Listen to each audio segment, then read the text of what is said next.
months since you became president, more people have actually been killed than died during the 9 years of the Marcos dictatorship, which we've also been talking about. I could ask the same question. Why is America losing 40,000 lives, drug-related cases? What makes the Philippines different from America? May I ask you? In terms of drugs. With respect, it is not sanctioned by the president, sir. Yes, it is not. And by the way, why is America not a member of the International Criminal Court? Let me ask you. Do you know that America is not a member? And yet they threaten leaders and presidents. You do not do that to me. When you are a hypocrite to me, you are a hypocrite. You have destroyed countries and deprived their sovereignty. So, what is the moral basis? Tell me. What is the moral basis of the so many things that America did in the name of human rights? Thank you, Mr. President. To feed my children with buho. Anong gagawin ko tayo sa'yo? Anakawan mo ng kote pag ipatayin mo. Bakit mo sirain ang katawan kung si Anyong Panyero Thanks to the war on drugs of Duterte, we Filipinos are safe again. Once again, we feel safe in the streets. In the streets of Sampaloc last year, we couldn't walk. Before Duterte, we couldn't walk in the streets of Sampaloc at night. I had waitresses gun held. Several students couldn't walk in the street at 2 a.m. Now they can. Now you say you can see young students walking at 3 a.m. in the middle of the street. So to all those people who are scandalized by the war on drugs, the human rights, etc., how about the human rights of the people who don't take drugs and feel unsafe? How about the safety of the people who go to work every day? How about the safety of the students who have to go home late? Of a young girl that has to go home late? How about the safety of those? You gotta choose. You gotta choose. You cannot just get the human rights, etc., etc., etc., and give all the safety to the drug pushers, to the drug dealer, to the drug consumers. You want to keep them safe? And keep unsafe the people who want to go work, the people who don't do drugs, the people who want to go study. Those are the ones you gotta keep safe. Not the drug pushers and the drug consumers. You want to do drugs? Fine, fine. Do it at home. Inside your house, okay? Never in the streets. So I really clap the initiative of Duterte against drugs, against smoking. We cannot smoke anymore in the streets. Yes, thank you, Duterte. Let the people smoke at home, dirty their own homes. Yes. Aside, hopefully, some people will get healthier and not smoke anymore. It's working. We're gonna have healthier youth. We're gonna have safer streets. Safer everyone. I have some relatives or some friends that say, no, because they're scared of losing freedom. Okay, I get the point. They think the martial law of Marcos is coming back and the atrocities are gonna happen, etc., etc. Okay. You are not in the streets of Manila. You, my rich friends, don't walk in the streets of Sampaloc, Manila, where I've seen a lot of things happen. Where I could feel the fear 2 years ago. And now, I can walk in the street, being a white guy. Young girls can walk in the streets safely, okay? Relaxedly. And that has no price. It doesn't ruin the life of one person. If you do it at home, that's fine. Okay, you're not ruining... if you live alone, if you don't have kids, if you don't have parents, okay, who you will affect, if you don't even have friends, I don't want you to be my friend and be drugged the whole day. I don't want. I'm not gonna keep on going with you. You do it once in a blue moon, fine. Okay, that's fine. But if you're doing it repeatedly, your head is not gonna work anymore. And our relationship is not gonna work anymore. And you're not gonna be able to work well anymore and attend to your clients and attend to whoever. You're ruining your love life, you're ruining the life of the people you love around you.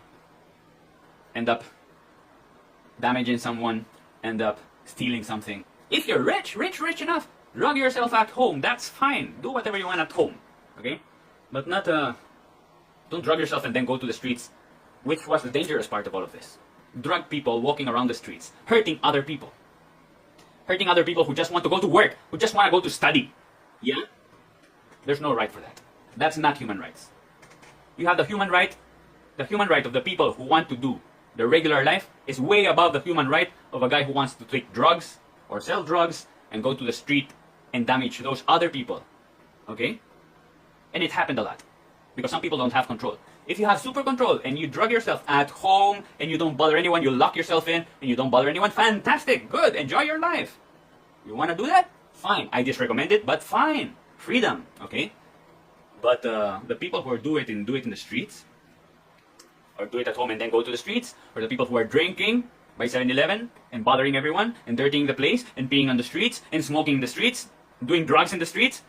Go to EDSA, you can see all the kids sniffing ointment in front of police. Let's do something. Let's fix this country. Finally, we have someone with the balls enough to go against everything and anything, and out of love to fix this country, out of love for this country. We have a hero, Duterte. Thank you, Duterte. You're a hero, you're a superhero. Going against anything, against public opinion, against other countries' opinion. You know, they talk a lot about Duterte out of the Philippines, saying a lot of bullshit about him, but you know what? Most of the people in the Philippines, in his country, the ones he affects, love him, yeah? Most of the people in this country love him. I'm just a Duterte supporter who can see clearly what's happening. I can see clearly how it affects me and the people around me in Sampaloc, Manila. We see it constantly, fighting corruption, finishing the red tape, finishing all this bullshit, fixers. Something to fix yet? We have to wait 3 months for a passport appointment. It's crazy. Everyone was wanting a change. Everyone, oh, let's change the Philippines. Let's hope some politician changes the Philippines. Well, he's changing it. He's changing it, and he's changing it very fast. Do you think change is not going to be painful? Do you think change is easy? It's not. Change is always painful. Growth is always painful. Learning is always painful. Change comes at a price. So if you want to change, you gotta pay the price. Are you willing to pay the price? There's some people who will always have an excuse to attack Duterte. You know, it's fucking hard to be the president, you know? I tell you, you who talk so much, why don't you run for president and do it? You know, you're doing the worst thing you can do. You know what you're doing? You're poking the eyes of the driver. We're all in the same bus. He's the driver. He won the elections, alright? So that's it. You believe in democracy, so now you have a president. He was voted. So accept whatever he fucking wants to do. Accept his leadership. If you're poking the eyes of the driver, we might have an accident. Let's all support Duterte. And next election, let's vote again. And vote whoever you want. Or present yourself, smartass. Present yourself. You. Try to be the president. And try to get all the spanking after. It's fucking hard to be the president. Matapos. Hindi naman masyado ako nagmamadali kasi I finished my high school 7 years. Sabi ng nanay ko, Rodrigo, matapos ka ba ya? Sabi ko, ma, wala man tayo pagmadalaan dito sa buhay na to. Eh, sige ng bilyar. Minsan nahuli pa ako ng nanay ko, yung talagang takot, binado sa ganun-ganun. Kaya yung nanay ko kung buhay ngayon, i-demand ako ng child abuse. Actually, naiingit ako sa inyo. Kasi hindi ako pinayagan ng mga brothers pati pare mag-graduate.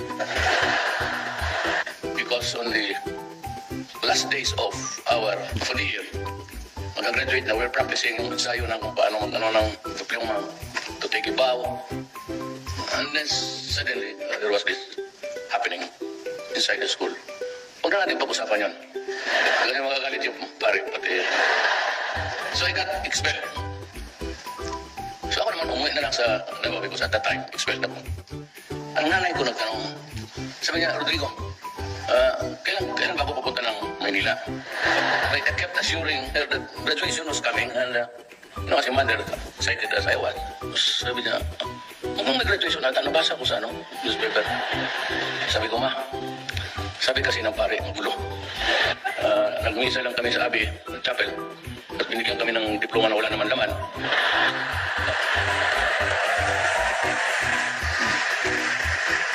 So, wala naman ang nanay ko. So, finally. Mr. Duterte. Yes, ma'am. You ever overheard in a certain incident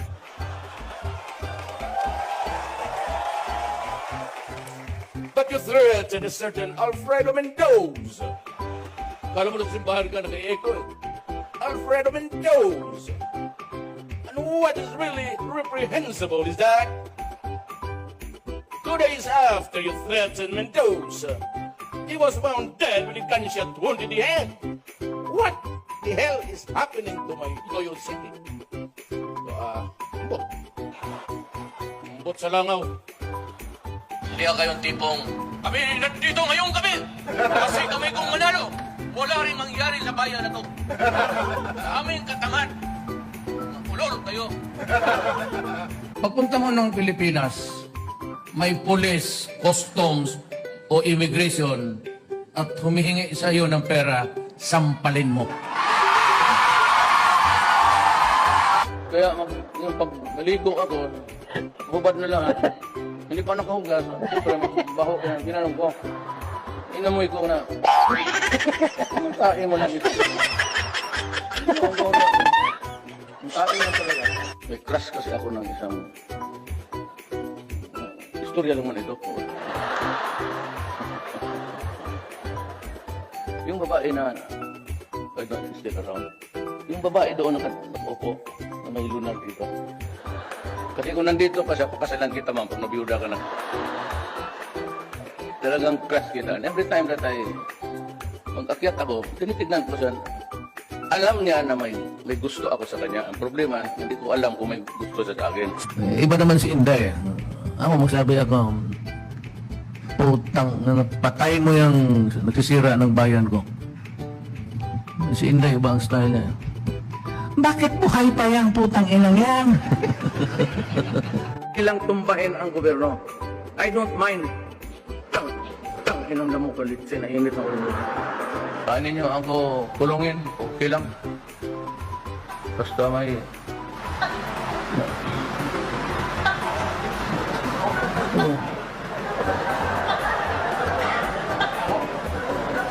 Lente nga taga Bacolod na yun.